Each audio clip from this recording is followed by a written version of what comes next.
आदिवासियों के इतिहास को छुपाया जा रहा है, ये अपन जनजाति आयोग द्वारा बताया गया। तो क्यों नहीं हमारे आदिवासी जो हमारे पूर्वज थे उनके आज तक पूरे नाम भी लिखे गए हैं, इसके बारे में जनजाति आयोग का क्या विचार है? हेलो, इसके बारे में अगर आपको इस तरीके से कोई लगता है तो आप आयोग को शिकायत करें। शिकायत उस पर आयोग सरकार से संपर्क स्थापित करेगा। उसमें कैसे हटाना है, कैसे क्या करना है, वो नीतिगत मामले हैं और उसको। चलो अगला कोई।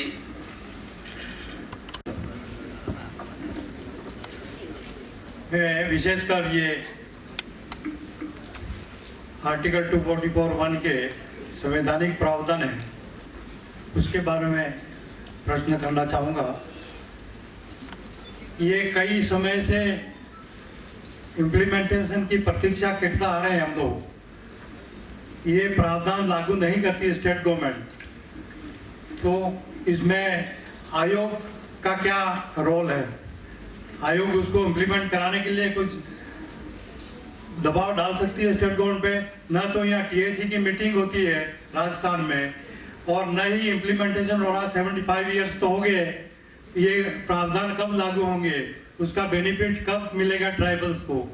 संविधान में तो कई बातें लिखी हुई हैं, विशेष अधिकार हैं, विशेष रियायतें दी गई हैं, लेकिन क्रियान्विति जो पार्ट है बहुत ही नेग्लेक्टेड है। इसके बारे में आयोग क्या मदद कर सकता है? यहाँ के सदस्य हैं आप लोग, संवर्ग जो भी समाज है,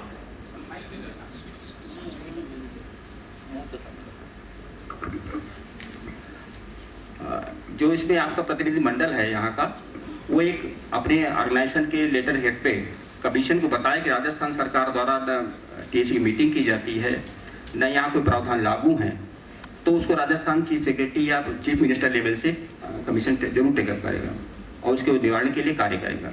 अभी वैसे भी हमारा अनुसूचित जाति आयोग ने पंचायत पेशा के ऊपर काम कर रहे हैं, FRA के ऊपर भी काम कर रहे हैं। उस संवाद करके हम अपनी रिपोर्ट, कमीशन की रिपोर्ट समय राष्ट्रपति को देता है, राष्ट्रपति के द्वारा फिर संसद में रखी जाती है। ठीक सर, अगर कोई भी इस तरीके की समस्या है तो बाकायदा अपना एक जो ऑर्गेनाइजेशन है या प्रतिनिधिमंडल कोई भी है, एक इंडिविजुअल पत्र भी ले सकता है कि ऐसी ऐसी समस्याएं हैं, तो कमीशन जरूर इस पर कोई कार्रवाई करेगा। जो चेयरमैन साहब हर्ष चौहान जी हैं, ये भी करके दे। ठीक सर। एक विषय है, मतलब जिसमें जनजाति वर्ग के लिए भील शब्द, आदिवासी शब्द और साथ में जनजाति, ये 3 शब्द मेरे ध्यान में आ रहे हैं। तो लोगों के अंदर एक ऐसी भ्रांतियां है कि विभिन्न प्रकार के लोगों द्वारा इनको मतलब ऐसा परोसा जा रहा है कि भील एक शब्द, इसके बाद आदिवासी शब्द और जनजाति 3 शब्द, मतलब 2 शब्दों को तो प्रॉपर तरीके से मानते हैं, पर तीसरा जो जनजाति शब्द है इसको नहीं मानते। तो इस विषय को लेके आप इसके बारे में विस्तृत जानकारी आप दे सकते? क्योंकि ये नहीं होता है, हमेशा संविधान में अनुसूचित जनजाति शब्द है। अनुसूचित जनजाति के अंतर्गत अनुच्छेद 342 के अंतर्गत जनजाति को अनुसूचित जनजाति में घोषित किया जाता है। जो अनुसूचित जनजाति है उनकी बाकायदा एक सूची जारी होती है, तो उनको हम अनुसूचित जनजाति कहेंगे, और जो उसमें शामिल नहीं है उनको हम जनजाति का नाम देते हैं संविधान के अनुसार। बाकी स्थानीय भाषा में कोई कुछ भी कह सकता है। जिला संयोजक जनजाति सुरक्षा मंच, मेरा भी एक प्रश्न है कि पेशा एक्ट जो है 1994 से जब पास हो गया है, फिर भी अभी तक उसका इम्प्लीमेंटेशन नहीं हुआ, तो अभी तक क्यों नहीं हो पाया ये? इसमें ये पंचायती राज मंत्रालय के द्वारा समूह मतलब क्रियान्वित किया जाता है, और उसके साथ जो राज्य सरकारें हैं वो करती हैं। इस पर अगर आपको राजस्थान सरकार के प्रति कुछ आपका है सुझाव, तो नहीं इम्प्लीमेंट होता है तो आयोग को आप लिख सकते हैं। मेरा ये प्रश्न है कि फॉलो करना आवश्यक ही समझा जाता है। बिल्कुल, आप आयोग कोशिश करेगा उसको सही करेगा। दूसरा एक मेरा प्रश्न है, वनाधिकार है जिसमें वनाधिकार दावा पेश करते हैं, तो जिसकी लंबी प्रक्रिया चलती है जिसके बाद भी वाजिब ज़मीन का हक नहीं मिलता है और आगे फाइल अपील चलती रहती है, तो ये कहाँ तक चलती रहेगी और हमें पूर्ण अधिकार मिलेगा? निश्चित स्पष्ट आदेश दे। आयोग इसमें काम कर रहा है और कोई न कोई अपनी स्वीकृति या संस्थाएं केंद्र सरकार और राज्य सरकार को देगा। ठीक है। और दूसरी बात यह है कि जो भी गांवों में जनजातीय समाज चरागाह भूमि पर रहता है, केंद्र सरकार को करें, कभी आयोग को, अपने जो ग्रामवासी हैं जिनके साथ समस्याएं ये हैं, जो समस्याएं हैं जमीन वाले नहीं हैं, आप कभी आयोग को लिखें। आयोग राजस्थान सरकार के साथ बात करके कोई न कोई रास्ता निकालेगा। ठीक सर। लंबे समय से आदिवासी धर्म कॉलम की मांग चल रही है, इस पर जनजातीय आयोग का क्या विचार है सर? सरकार कर रही है। आरजीआई से मामला उठाया गया था, लेकिन उसमें जो पहले सेंसस हुई थी, अभी दूसरी सेंसस के बारे में कि कमीशन सरकार को सलाह देता है, सलाह पे मानना न मानना उनका काम है। हालांकि जब इस तरीके से कई राज्यों से सब आती हैं तो कोई न कोई नीतिगत मामला निकलता है। ठीक। तो सर, जनजातीय आयोग में मतलब आदिवासियों के वास्तविक धर्म का कोई उल्लेख है या फिर आदिवासी अपने आप में अलग धर्म है?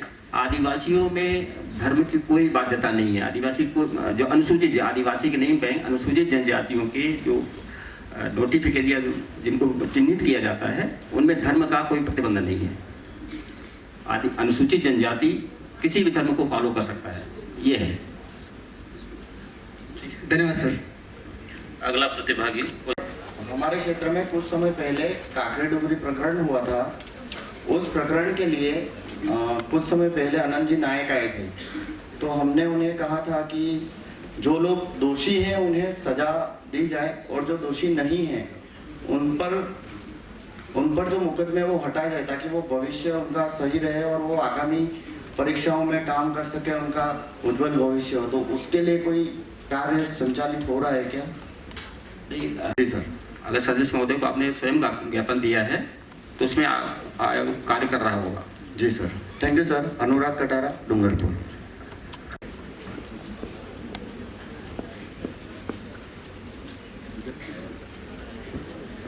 यदि किसी की जिज्ञासा नहीं है तो हम ये जिज्ञासा वाला संवाद वाला। सर, मेरा क्वेश्चन ये है, मैंने ये आपका जो ये पैम्फलेट है मेरे हाथ में है, मैंने पढ़ा है इसको, उसमें अखिल भारतीय वनवासी कल्याण आश्रम लिखा हुआ है, तो उसमें जो वनवासी शब्द प्रयोग किया गया है वो किसके लिए प्रयोग किया गया है, ये हम जानना चाह रहे हैं कि यहाँ पर वनवासी कौन है, ये हमें जानना है। वनवासी शब्द किसके लिए प्रयोग किया गया है?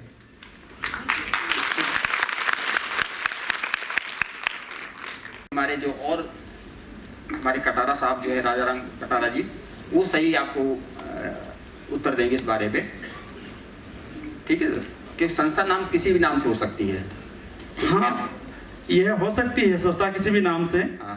लेकिन उपयोग किन के लिए हुआ किया जा रहा है, उसके अंतर्गत किन लोगों का वो क्या समावेश किया जाएगा, कौन लोग आएंगे, ये संस्था किन के लिए काम करेगी?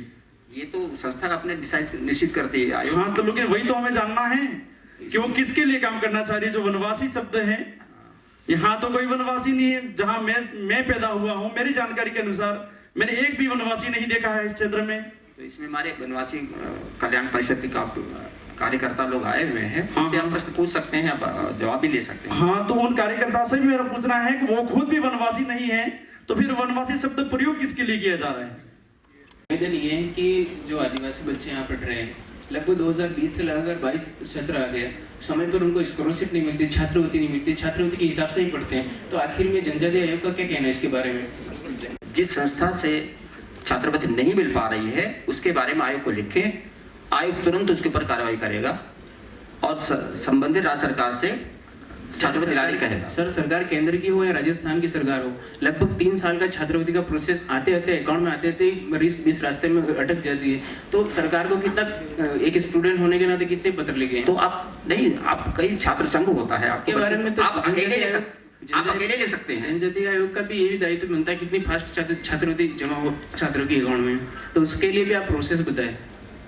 आप आप अकेले अपने नाम से आयोग को लिख सकते हैं और जरूर आपकी छात्रवृत्ति मिल जाएगी। धन्यवाद। परिषद के अध्यक्ष महोदय माननीय अमृत जी कलासुआ हमारे बीच में हैं। आपकी सहृदयता से आपने यह हॉल हमको उपलब्ध कराया है, विद्यार्थियों को उपलब्ध कराया है। आपका हार्दिक स्वागत, अभिनंदन सर। और बाहर प्रदर्शनी लगी हुई है, वो प्रदर्शनी भी आपके ही सुझावों से और आपके ही मार्गदर्शन में लगी है। वो भी आपके ही मार्फत से प्रदर्शनी बच्चे देखें और उनका ज्ञानवर्धन हो, इसलिए आपने प्रदर्शनी भी अच्छे से लगवाई है। इसके लिए आपका हार्दिक अभिनंदन। आपने भी कल से आप दोनों सभापति और उप सभापति महोदय तैयारियां कर रहे हैं, आकर के सारे टीम लगी, उसके बाद भी खुद आकर आप देख रहे हैं। आपका हार्दिक अभिनंदन, स्वागत। और समाज सेवी आदरणीय गुरुप्रसाद जी पटेल साहब हमारे बीच में विराजे हुए हैं। आप भी कई दिनों से इस व्यवस्थाओं में और बच्चों के कार्यक्रम अच्छा हो इस पर लगे हुए हैं। आपका भी हार्दिक आभार, स्वागत सर। कार्यक्रम में सुंदरलाल जी परमार साहब पूर्व डीओ हमारे बीच में विराजे हुए। आज आप समाज चिंतक हैं, शिक्षाविद हैं, आपका हार्दिक स्वागत सर। शिक्षाविद रूपलाल जी वराज साहब हमारे बीच में बैठे हुए हैं, आपका भी हार्दिक स्वागत, अभिनंदन। हमारे राजकीय महाविद्यालय के बहुत ही अनुभवी और पूर्व प्राचार्य महोदय रामलाल जी ग्रासिया साहब हमारे बीच में विराजे हुए हैं, आपका हार्दिक स्वागत, अभिनंदन सर। आदिवासी समाज का चिंतन करने वाले, चिंता करने वाले, समाज का मार्गदर्शन करने वाले, उनकी समस्याओं को सरकारों तक पहुंचाने वाले आदरणीय रूपलाल जी डामोर साहब, अध्यक्ष आदिवासी विकास परिषद हमारे बीच में आप पधारे हैं, आपका स्वागत, अभिनंदन सर। और एक परिचय और है, रतनलाल जी कलासुआ कहां पर विराजे हुए हैं? आप वीरबाला कालीबाई के भतीजे हैं। आप भी हमारे आग्रह पर वो पीछे बच्चों पीछे खड़े हैं, कालीबाई के भतीजे हैं। आगे आगे पधार जो आप। ऐसा गौरवपूर्ण समय है कि उनके भतीजे हमारे बीच में उपस्थित हैं और स्पेशल रूप से वो आए हैं बच्चों से मिलने के लिए। जिस वीरबाला कालीबाई का हम पूरे राजस्थान में बड़े सम्मान से शिक्षा की देवी मानते हैं, उनके परिवार के सदस्य, उनके भतीजे हमारे बीच में उपस्थित हैं। यहाँ उपस्थित नहीं है या उनके आगे हैं, वो उन्होंने अपने तरफ से बच्चों के लिए अल्पाहार की व्यवस्था करी है, नाश्ते की व्यवस्था करी है। उनका भी स्वागत, अभिनंदन हमारे इस कार्यक्रम में। और निजी महाविद्यालयों के कोई प्रिंसिपल या डायरेक्टर कोई पधारे हों तो गर्ल्स कॉलेज के प्रिंसिपल साहब कटरा जी, डॉक्टर साथी,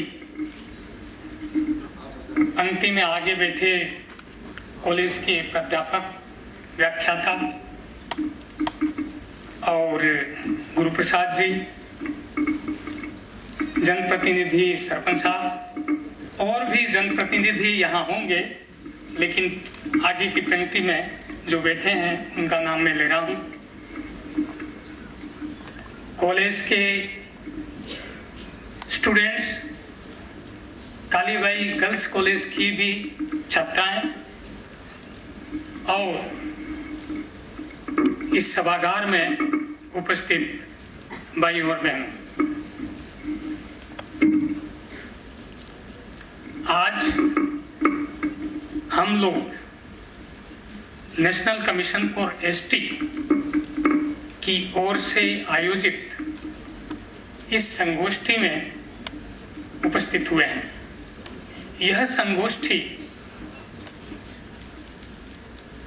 स्वाधीनता के अमृत महोत्सव कार्यक्रम की एक कड़ी के रूप में है और इसको आयोग ने देश के 100 से अधिक विश्वविद्यालयों में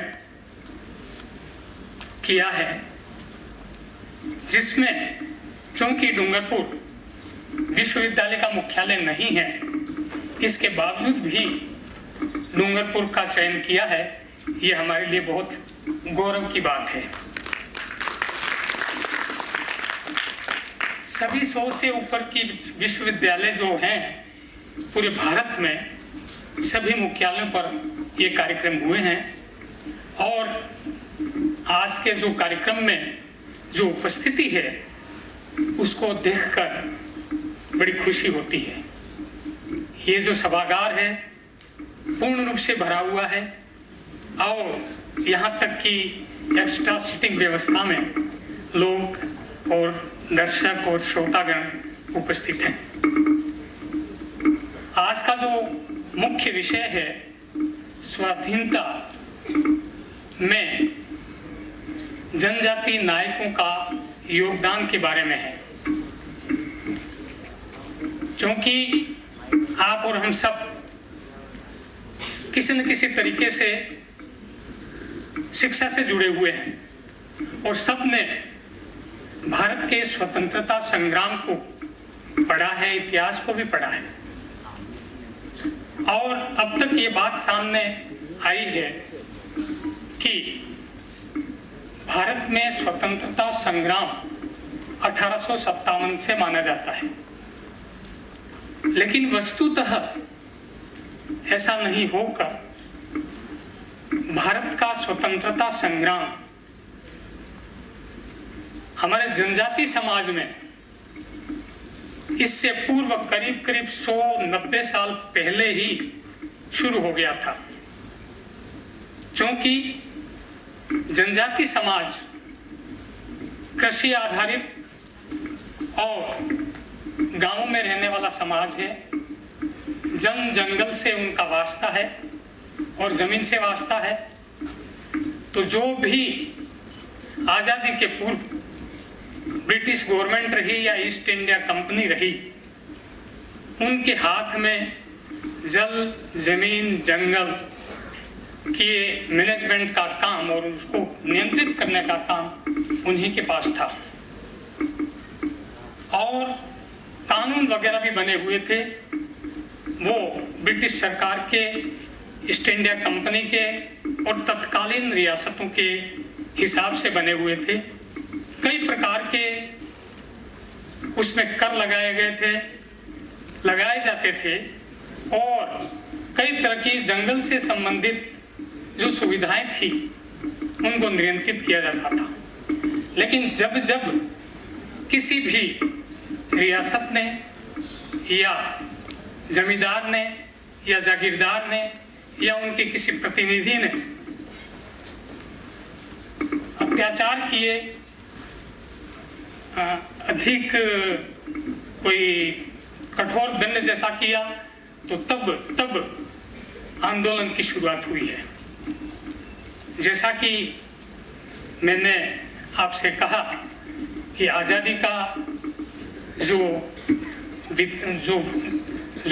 आंदोलन है वो 1857 से पहले करीब 90 साल पूर्व आदिवासी समाज ने ही शुरू किया था।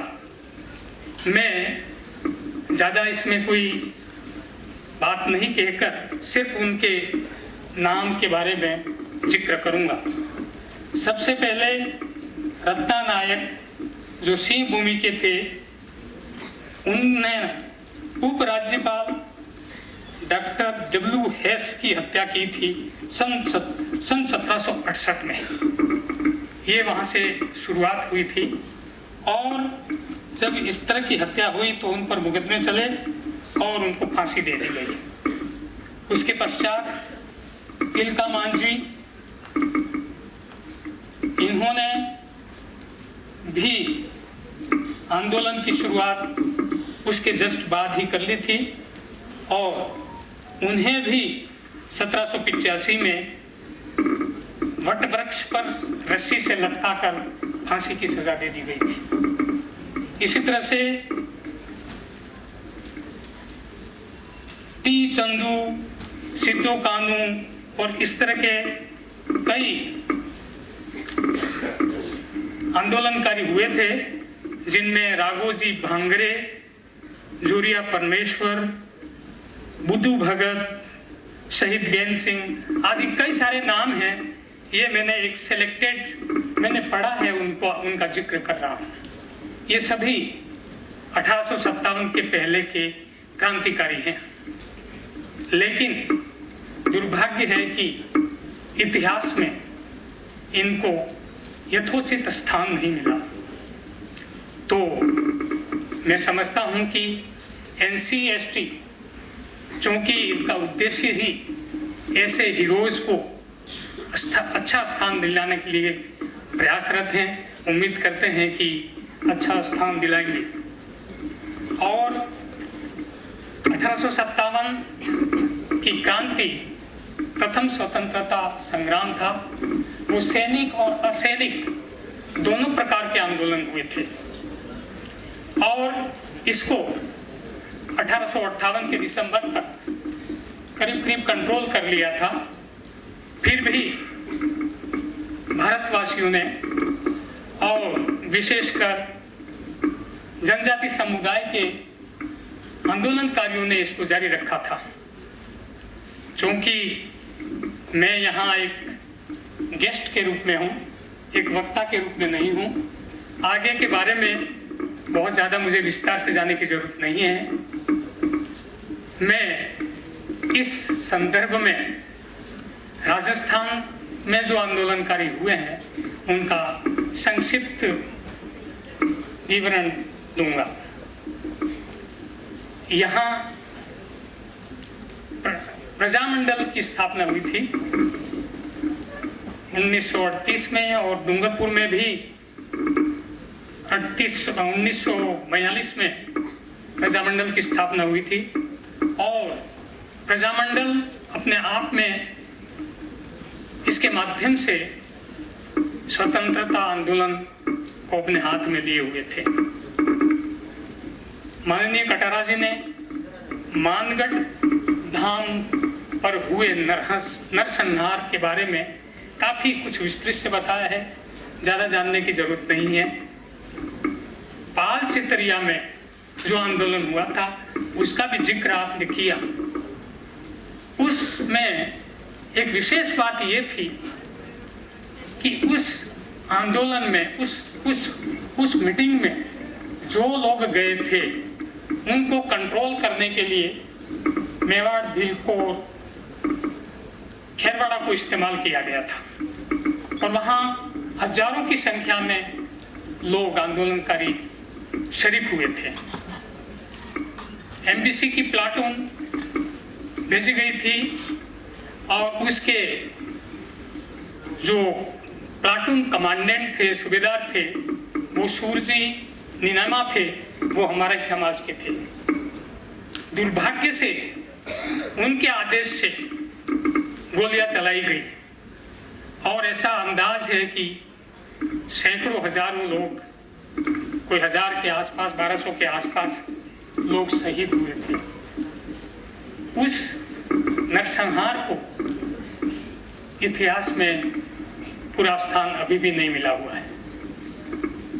इसी तरह से हमारे आदिवासी शहीदों में नानक भील हुए थे, जो बूंदी रियासत में पड़ता है और वो मात्र 32 साल का युवा था और उसको गोलियों से भून दिया गया था। उस आंदोलन में सब लोग बिखर गए थे, उनकी अर्थी को पूरे गांव में घुमाया गया था और सभी गांव वालों ने उनके अंतिम संस्कार के लिए नारियल दिए थे और उस नारियल से उनकी अंत्येष्टि पूर्ण की गई थी। ये बहुत ही बड़ी बात है, लोगों ने इतना सहयोग दिया था। हम जानते हैं, पिछला हमने एक फिल्म जो देखी थी उसको देखें और कल्पना कर सकते हैं कि किस प्रकार से बर्बरता होती थी आंदोलनकारियों के साथ। इसी तरह से अभी वर्तमान में कालीबाई के भतीजे आपके सामने आए। कालीबाई भी हमारे सामने, हमारे यहाँ से 30 किलोमीटर दूरी पर रास्तापाल में शहीद हुई थी। उनकी उम्र मात्र 13 वर्ष की थी। आज इस मौके पर उन सभी शहीद और वीरों को हम यहाँ श्रद्धांजलि अर्पित करते हैं। उनका इसी तरह से जो मैंने नानक का जिक्र किया था, वो भी 32 साल के थे। और जो बिरसा मुंडा है, जिनका आदिवासी समाज में, जनजाति समाज में बहुत ऊंचा स्थान है, उन्होंने अपने 25 साल के उम्र में, 25 साल की उम्र में बहुत बड़े कारनामे किए थे। वो भी यहाँ उनका नाम लेना आवश्यक है और उन्हें भी नमन, श्रद्धांजलि। क्योंकि अब इसका समय निर्धारित है, मैं ज़्यादा कुछ कहूँगा नहीं। और मुझे इस कार्यक्रम में NCST और आयोजक, स्थानीय आयोजक ने मुख्य अतिथि के रूप में आमंत्रित किया।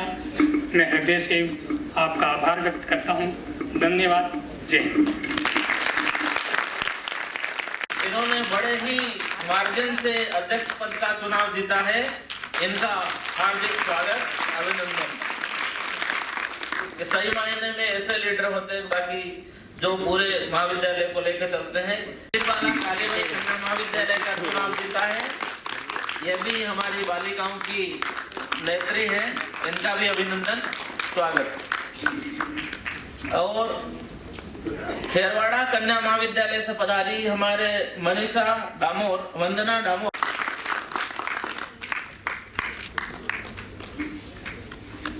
और आदरणीय रतनलाल जी कला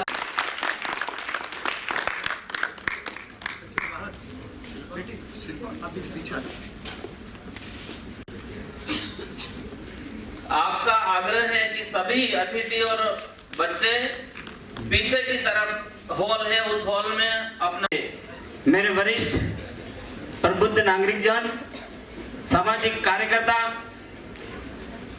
विद्यार्थीगण, आप देश के होनहार जिनके हाथों में बागडोर आगे के भविष्य की संभालने वाले हैं। अभी अभी हमने पर्दे पे देखा था, ऐसी याचनाएं, मुझे वहां बैठे आंसू आ रहे थे। हम तो आजादी के अंदर जन्मे हैं भाई, और उस आजादी के जन्मे हुए अड़ोस पड़ोस के व्यक्तियों के साथ में मिल करके कार्यकलाप करके हमारा पेट पालन करते हुए हमारे जीवन को यापन करना है, तो इसके अंदर कहीं खामियां हैं, बुराइयां हैं, उनको त्यागना है। मैं बात को भूल जाऊंगा तो पहले शुरुआत में कह देता हूं। अभी हमारे किसी भाई ने कहा था कि भोगेलाल जी पंड्या महाविद्यालय, ये पंड्या जी लिखा हुआ है, महारावल स्कूल, सुखाड़िया महाविद्यालय। तो भाई का प्रश्न वाजिब था कि शहीद वीरवाला कालीबाई कन्या महाविद्यालय की वहां पर कालीबाई कलासुआ महाविद्यालय क्यों नहीं लिखा गया?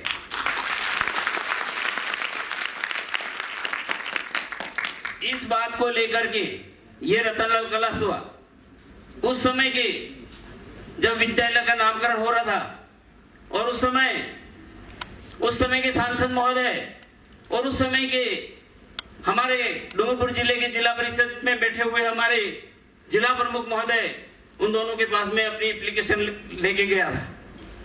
मैंने कहा साहब, पेपर में आया है, इसमें महाविद्यालय के नामकरण में कालीबाई कलासुआ किया जाए, और आपके एक पेन से या रिक्वेस्ट से कलेक्टर साहब के वहां कहने से या राज्य सरकार को भेजने से काम हो जाए। उन्होंने कहा कि ये तो हमारी भी बहन है, कोई अमलिया था, कोई भगोरा था, कोई कटारा नेता था, वो तो हमारी भी बहन है, हम कलासुआ क्यों करवाएं? मैंने सोचा क्या है, मेरे साथियों से बात की, उन्होंने कहा कि भाई हमको कहीं टिकट लानी पड़ेगी तो हमारी बहन के बता करके टिकट लाते हैं। मैंने कहा ये बात भी सही है, हमारे कलासुआ परिवार में तो टिकट किसी को मिली नहीं और न मांगी। लेकिन वास्तव में मैं अमृतलाल जी भाई साहब, मेरे सक्रिय कलासुआ जी से निवेदन करता हूं, जिन्होंने मेरे से वादा भी किया था कि डूंगरपुर जिले में नगर परिषद के अंदर वो कलास्वा महाविद्यालय कालीबाई का आता है, तो आपने कार्रवाई शुरू की है और मैं धन्यवाद अर्पित करता हूँ कि आप इस काम को पूरा करा के नेक्स्ट कभी मीटिंग हो उसके अंदर आप बताएंगे हमारे कलास्वा परिवार को। ये गौरव की बात है। ये कालीबाई एक आदिवासी थी, भीलवाड़ी का थी। इसके बीच में कुछ भाइयों ने प्रश्न किए थे। जनजाति और जनजाति वर्ग जो है संविधान में हमारा लिखा हुआ है, अंबेडकर जी ने लिखा है 300 जातियां हैं भाई, 300 करीब 300 से भी ज्यादा होंगी। कैसे? रोड़ा, घोड़ा, आदिवासी, आहारी, कटारा, भील, वनवासी, सब ये सब उपजातियां हैं। वो सब उपजातियां भाई किसको कहते हैं? कलास्वा कहते हो तो बगोरा खींचेगा, बंगोरा कहते हो कटारा खींचेगा। दिमाग का काम किया किसने? अंबेडकर साहब ने, और उसको पूर्व को जनजाति के नाम से घोषित कर दिया।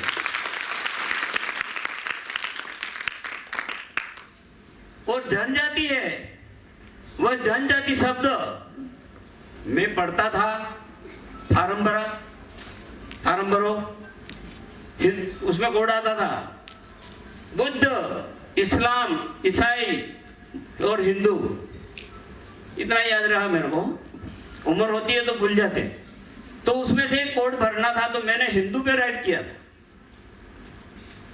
अब बहुत सारे व्यक्ति मेरे भाई बतिया इधर उधर सुनता हूं हम हिंदू नहीं है, तो मेरे को समझ में नहीं आ रहा है, या तो मैंने गलत लिख दिया, या हिंदू शब्द जनजाति के जो लोग हैं वो हिंदू हैं या नहीं है, कौन से वर्ग हैं।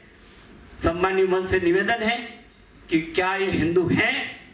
अगर ये जनजाति वर्ग के व्यक्ति सभी हिंदू हैं, तो जो हिंदू की मांग करते हैं या किसी और अन्य कोड की मांग करते हैं, शायद ये गलत है, ऐसा मानना है।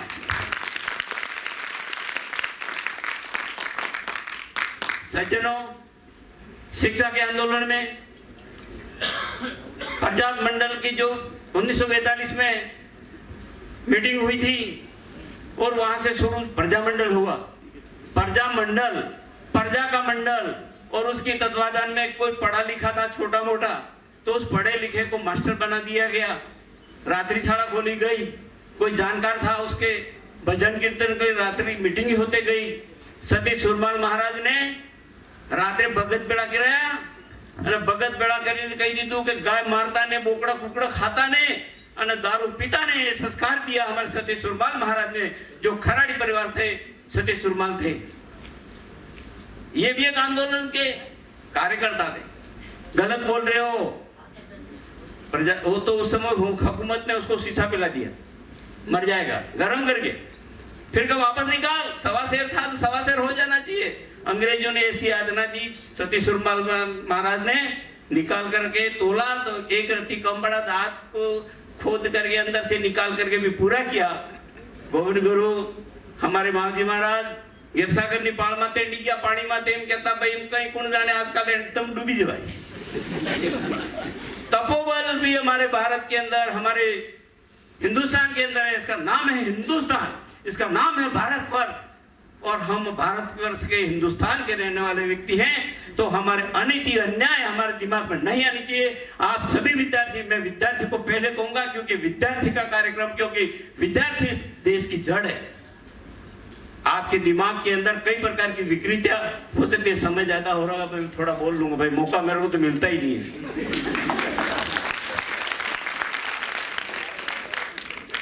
विद्यार्थियों, कालीबाई मेरी बुआ सुमाबाई कड़ावानी तणसुरी अणामे कालीबाई तण बेटा अणामे एक मारा पिताजी मोटा एना वाना सोहनलाल जी, एना वाना जीवाबाई कलास्वा आज भी हैं। 2 व्यक्ति चले गए, हम 5 भाई हैं। मैं ज्येष्ठ भतीजा हूँ कालीबाई का, और हम इतनी उम्र आज हमारी 70 चल रही है। तो 70 वर्ष की उम्र में हम शिक्षक रह करके भी जो पढ़ाया, 4th कक्षा के अंदर हिंदी में पाठ था गुरु भक्त कालीबाई। अभी भी मैंने हिंदी का पाठ 4th में देखा तो बदल दिया, उसमें पूरा इतिहास भी नहीं है।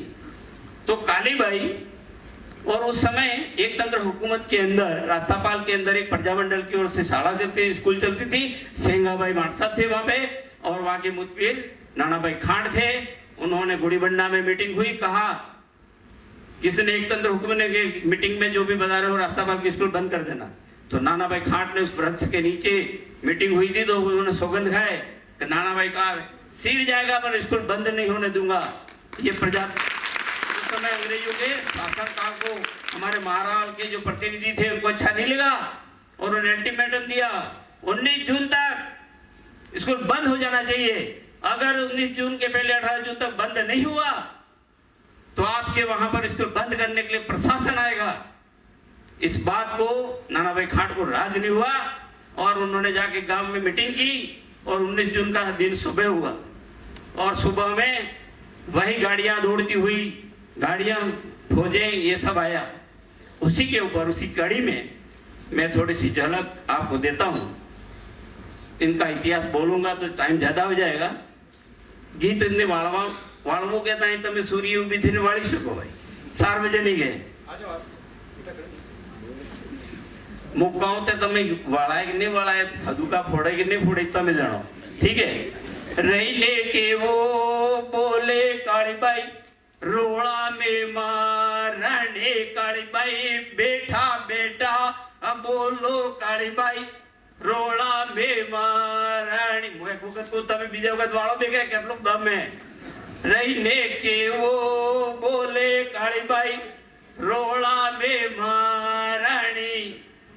बस हाँ बोले काली बाई। बहुत अच्छा, बहुत अच्छा। दड़ी दड़ी सांगी वाजे काली बाई रोड़ा में मारने काली बाई। रहने के वो बोले काली बाई रोड़ा में मारनी बाइयो के नूर कड़ा वालो सासो काली बाई रोड़ा में मारने काली बाई। नो कड़ा वालो सासो काली बाई रोड़ा में मारनी काली बाई। काला हुआ वालो सासो काली बाई रोड़ा में मारने काली बाई। काला हुआ सही उभी था। अरे तुम खेल में सिटी काली बाई सिंगो बाई मास्टर वाजे काली बाई रोड़ा में मारने काली बाई। सिंगो बाई मास्टर बाई रोड़ा में मारने काली बाई। काली बाई नानो बाई खट वाजे काली बाई रोड़ा में मारणी।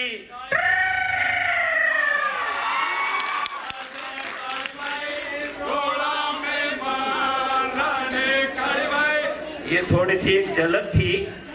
और उसके भाई को मारा बेटा सोहनलाल जी को स्वतंत्रता सेनानी हुए। एक परिवार में 3 स्वतंत्रता सेनानी एक शहीद हो गया। उसी समय नाना भाई खान जिन्होंने कहा मेरा माथा जाएगा, उनको गुंदू से मारा गया। याचनाएं दी और ला करके इनको पटक दिया रास्तापाल के स्कूल के मैदान में। उस समय स्कूल छोटा सा ही केलुबस चंदे से केलुबस बनाया गया था। डांडा जाकर थापड़ा जा उसमें चल रहा था और गुरुजी को गाड़ी के पीछे घसीटा जा रहा था। कालीबाई के पास में तो हंसिया था, तोरी ने पालो लिवा गई थी डूबा बदले गुरुजी ने रस्सी कापी नक्ची। गुरुजी तो बच गए, कान टूट गया सिंगाबाई का, जिंदे रह गए। पर कालीबाई को गोली लगने से कालीबाई शहीद हो गई। किसके लिए? शिक्षा के लिए, आदिवासियों के लिए, हमारे गांव के लोगों के लिए। आज हम आजादी के अंदर 19 जून 47 को गोलीकांड होता है रास्तापाल में और वहां पर 7 स्वतंत्रता सेनानी होते हैं, गोलियां लगते हैं। लालीबाई को गोली लगी थी, मोगीबाई अमलिया, लालीबाई कटारा और वहां पर हुमलीबाई कलाश हुआ और इस तरह से नाना भाई खाट और सिंगाबाई और ये 2 शहीद हो गए और 7 स्वतंत्रता सेनानी हुए। आज हमारा पेनोरमा मानवा खटोरा बना है। आज गेडी गेटरा के ऊपर कालीबाई का पेनोरमा बना है। सज्जनों, आते जाते नमन करने से आपका हृदय के अंदर वो आवाज होना चाहिए कि हम भी कुछ कर सकते हैं। अगर आप में झलक होगी, मैं देख रहा था पीछे की साइड में बच्चे हंस रहे थे, मोबाइल ही देख रहे थे, तो कुछ बच्चे समझे कि प्रिंसिपल साहब ने कहा है और जाना पड़ता है, हमारे गुरुजी ने कहा है इसलिए जाना पड़ता है करके आए हैं। आप बोल्ड होंगे, सही को सही कहना है। कोई दिन में कहेगा तारे दिखते हैं, दिन में तारे नहीं दिखते हुए होते तो हैं पर ऊपर होते हैं और सूर्य के प्रकाश में उज्जवल हो जाते हैं। कोई ऐसा भी कहता है हम चंद्रमा को धरती के ऊपर ले आएंगे, वो गुरुत्वाकर्षण बल है ना भैया, धरती पर नहीं आएगा। कोई ऐसे गुमराह करने वाले लोग होंगे, हमारे अड़ोस पड़ोस में लड़ाई झगड़े कराने वाले हैं, आप सतर्क हो जाओ। और जो बताए हुए हमारे अंबेडकर के जो नियम हैं या जो बताया गया है उसके लिए रक्षा करनी है आपको। और सभी समाज वर्ग में आपको विभिन्न प्रकार के दल आएंगे, बात करेंगे। और बहुत सारे दल ऐसे बिना रजिस्ट्रेशन के हैं, बहुत सारे ऐसे दल हैं या कोई व्यक्ति हैं कि मैं कहूँगा कि ये मंच पे कौन बोल रहा था, क्या कहा था, अरे उसको गाड़ी लेके जा रहा हो तो उसको गुंडे 5,000 रुपया लूंगा गोली भाई दे, तो भाई साहब 5,000 में मारी रखे वाहे ये करे कौन, ये करे कौन? આપણા કાળજા, આપણા ભાઈ, આપણા રાંગડા, આપણા ભીલ, અને ચોરી કોણ કરેગા? રતનલાલ ને પેલી મોટરસાइकिल કુવામાં તા કાઢી दी और रात्रि रतनलाल कुआं में की भी रह ले, वो चोरी करके निकाल के ले जाता है। कौन है भाई? बनिया ब्राह्मण तो आता नहीं है, तो हमारा आदिवासी है। इसलिए संस्कार पहले जरूरी है, संस्कारवान बनो। मुझे भी मेरे माता पिता ने जन्म दिया, हम 5 भाई है, 5 लोग नौकरी करता है, घर सरपंच है, जो भी कर रहे हैं, परंतु मैंने नौकरी 9 साल में छोड़ दी थी। इसलिए छोड़ी थी भाइयों कि तुम बोल नहीं सकते, तुम कह नहीं सकते, नौकरी करवानो करो, और मैं हक नहीं मान सकता हूँ, नौकरी नहीं कर भी है, छोड़ दी थी। ठीक है, तो हमें छोड़नी नहीं पड़ती है, कानून बन रहा है। 15-15 बार नौकरी कर दो, पेंशन टेंशन हेतन वालों के माटी खाऊ पड़े, 8 बार नौकरी नहीं करवा मिलेगा। अब आना में पहली सरकार बीजी बेकार है, पहली बेकार नहीं करता। कानून को समझना, किताबी कीड़े बन करके किताब के अंदर ज्ञान है उसको सभी विद्यार्थियों को में आपको कुछ न कुछ। नाना भाई खांड कालीबाई की जो गुरु भक्त बनी थी, आप भी माता पिता के भक्त बन करके माता पिता भाइयों के भाभीयों के काका कुटुंब सबका व्यवहार अच्छा रखवाओगे तो बढ़िया है। रोड़े रोड़े फरता सही होगा, एक्सीडेंट में मरी होगा तो बीजे वहां रोंगे भाई साहब कोने गड़वाई खाई जाए तो एनु काटू नहीं करता, એને લોકાચાર में नहीं जाता, અને કુવામાં પડીને મરી જાય એનો લોકાચાર नहीं करता। ने जे भी आत्महत्या करे दवा पी जाए એને कार्य તમે રોવા नहीं जाता। अरे जेने जीवता नहीं आवड़े, जे जाते मरी जाए એને તમે કેમ રોવો भाई, કેम काटो करो? अपना समाज में साले को વધારે आज जनजाति का है ना, इसलिए मैं बोल रहा हूँ, समाज की जय बोलो, भारत माता की।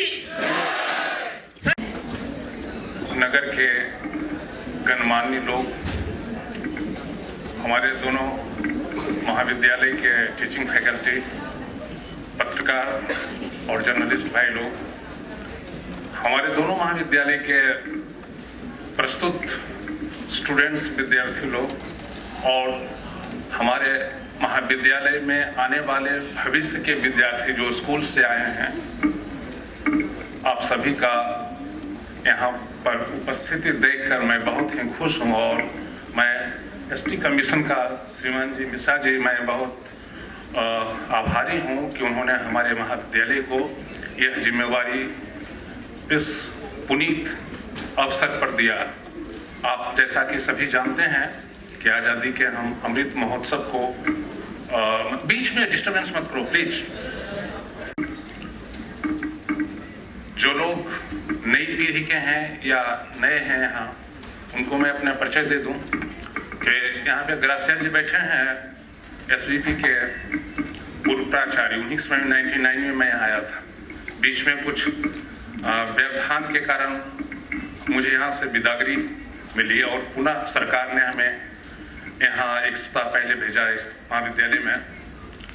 सरकारी स्तर पे मैं यहाँ आपने बताया गया जिम्मेवारी हूँ, लेकिन जो पद हमें लगता है सरकार ने अब घोषित तय किया है वो तो हमें आदिवासियों का एडॉप्टेड सन, मतलब दत्तक पुत्र, जो दत्तक पुत्र जैसा हमें क्या, क्योंकि हमारी सर्विस के जितने वर्ष हैं उसमें 2 वर्ष छोड़ के पूरा हमने आदिवासियों की सेवा में ही दी है। इसलिए एक बहुत बड़ी मीटिंग हुई थी उदयपुर में, जिसमें सभी एमएलए और एमपीज थे। उन्होंने कहा कि आप कैसे हो, किस कास्ट के हो? मैंने कहा मैं आदिवासी ब्राह्मण हूँ। तो बहुत विडंबना हुई कि आखिर ये कौन सी कैटेगरी आ गई। तो मैंने कहा सर मैं पैदाइशी जो भी हूँ, लेकिन हमने इस धर्म को जिया है। हम जो शांतिरेव वाला आप श्लोक पढ़ते हैं, जय जोहार वाला, उसमें हमने जिया है, हमने बहुत नज़दीक से जीवन देखा है। अभी आपने देखा कि कालीबाई जी के जो आगे की पीढ़ी के हैं, उन्होंने किस स्पिरिट भावना की बात की। मैं वहीं से 2-4 बातें शेयर करूंगा, समय काफ़ी हो गया है, विद्यार्थी हमारे उकता रहे होंगे, इसलिए ज़्यादा मैं नहीं बोलूँगा। केवल 2 जानकारी इस बात से कि जहाँ तक वो नोमेनक्लेचर के एक शिक्षक हूँ, कुछ पढ़ता लिखता रहता हूँ, जो भी लोग सिंधु के बियॉन्ड हैं, सिंधु नदी के इस तरफ हों, किसी भी जाति के हों, किसी भी संप्रदाय के हों, ओरिजिन के हों, वो सभी हिंदू हैं। ये केवल परिचयात्मक है, इसमें कहीं कोई कंफ्यूजन की जरूरत नहीं है। और इसलिए कि आप जानते हैं हॉल का उच्चारण स्व से होता है, हिंदुआ सिंधुआ से, सिंधु नदी वो हिंदू हो गया, स्व हिंदू हो गया, इसलिए इसमें ज़्यादा की मतलब नुक्ताची की जरूरत नहीं है। जहाँ तक कुछ प्रश्न आए थे मिश्रा जी से संबंधित और कमीशन से संबंधित, मैं उसमें आपको शायद जानकारी हुई कि यहाँ महारावली स्कूल में हमारे स्कॉलर ही अभी प्रिंसिपल हैं रोड थी, उन्होंने पेशा पे ही काम किया है या कर रहे होंगे। जिन लोगों को कुछ पिटीशन बनाना हो या जानकारी और लेनी हो, वो उनसे भी संपर्क कर सकते हैं। वो एकेडमिक रूप से इसमें एक्टिव है, वैसे आप लोग खुद काफ़ी बड़े विद्वान हैं। 2-3 बातें मैं रेखांकित करना चाहता हूँ समय के ये कारण, ज़्यादा तुम्हें स्कॉलरली यहाँ पे कुछ अभी मैं नहीं आपको कहूँगा। वो ये कि आज़ादी का महोत्सव है और जो हमारे राजा राम जी कटारा, पता नहीं कहाँ अभी हैं नहीं हैं, वो उन्होंने कई बातें की। मतलब अब उस समय काफ़ी बदल गया है, हम सभी चीज़ मीडिया की निगाह में कर रहे हैं, इसलिए अब वो दौर नहीं है, अब वो समय नहीं है कि हम आदिवासी जो भी कुछ क्रियाकलाप करेंगे, योगदान देंगे और सेक्रीफाइस करेंगे, वो कहीं अनरिपोर्टेड रह जाए, या जो हमने ऑलरेडी किया है, योगदान दिया है या हमने त्याग किया है, वो डिस्कवर नहीं हो पाएगा। एक आज के तारीख में ये चीज़ें प्रचुरता से उपलब्ध है सभी तरह के, और हमारे मैं आपको शायद जान के आपको आश्चर्य होगा कि हमारे जितने स्कॉलर्स हैं उसमें 80% सभी ट्रैवल एरिया से हैं और इसी तरह के रिलेटेड चीज़ों पे काम कर रहे हैं।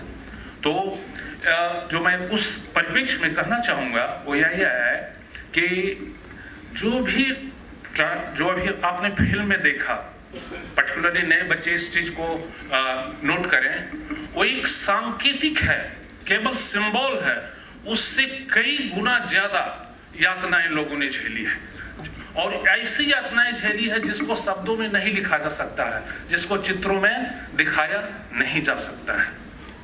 और एक बात आप और नोट करें, उन्होंने अपने बात में, हालांकि वो कंटेक्स्ट से बाहर है, आज़ादी के समय का अपने को बोलना और समझना है।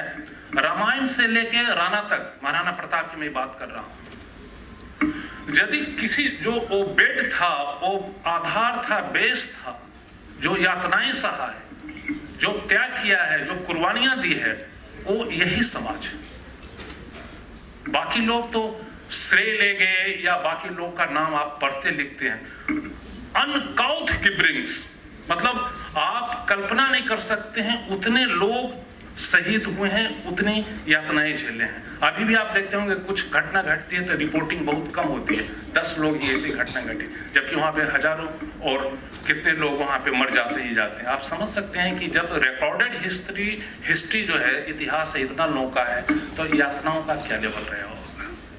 लेकिन पुनः मैं आपको यह कहना चाहूँगा कि हम यहाँ खड़े हैं या आप जब अध्ययन कर रहे हैं, अभी के पर्टिकुलरली जो स्टूडेंट्स हैं, स्कॉलर्स हैं, आप वर्णनात्मक हिस्ट्री में मत जाइए, ये एनफ लिटरेचर है, आप गूगल पे देख सकते हैं, लाइब्रेरीज में है। करना क्या है, जैसा कि इन्होंने मीटिंग से पहले एक स्पीकर ने ये प्रश्न रखा था कि समस्याएं क्यों बनी हुई है, यह बहुत ही विचारणीय प्रश्न है। और जैसा कि मैं पहले भी जब नए यहाँ 99 में आया था, तब भी मैं कहता था कि इस एरिया में इतने ग्रांट्स आते हैं देश विदेश के, यदि उसका सदुपयोग होता तो डूंगरपुर की सड़कें चांदी की बनी होती। यह हमारे लिए खुशी की बात है। मैं 10 साल बाद पुनः आया हूँ तो शहर में बहुत विकास दिख रहा है, और जो जहाँ पर अभी हमको याद है बच्चे जाते थे वो ग्राउंड में दशहरा मेला देखने, किस परिस्थितियों में जाते थे, अपने पास कोई जगह नहीं मीटिंग करने की थी। आज हम यहाँ बहुत ही कंट्रोल्ड माहौल में, नियंत्रित माहौल में यह मीटिंग कर रहे हैं, अपनी बात एक दूसरे को कह रहे हैं, सुन रहे हैं, सुना रहे हैं। तो फिजिकल बहुत सा है, लेकिन जो बेसिक चीजें हैं उसमें परिवर्तन लाने की जरूरत है।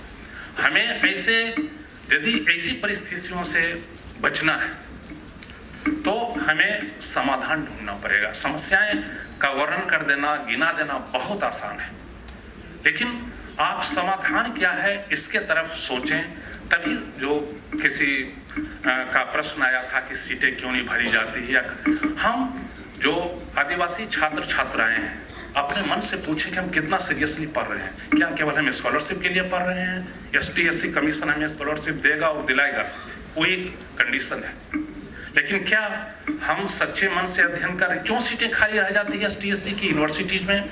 हम केवल दोषारोपण करके ना चलें, हम खुद अपने को उस लेवल का तैयार करें, पर्याप्त संख्या में हम उस तरह का तैयार हों कि कहीं भी वैकेंसी हो तो उसको फुलफिल करें।